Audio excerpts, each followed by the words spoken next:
ويؤلمنا ألما شديدا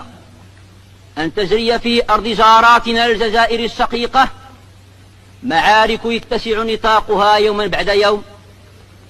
وما أشد رغبتنا في أن تباشر مفاوضات بين جميع من يهمهم الأمر لتسوية النزاع القائم تسوية تتفق وميثاق الأمم المتحدة الذي يعترف للشعوب بحق تقرير مصيرها، إلى تصفية نهائية لظاهرة الاستعمار مع آخر مستعمرة إفريقية، حيث لا زال الشعب بأكمله في الصحراء الغربية محروما من حقه الأساسي في تقرير المصير عبر استفتاء حر ونزيه يتوافق مع خطة التسوية الأممية الإفريقية التي اعتمدها مجلس الأمن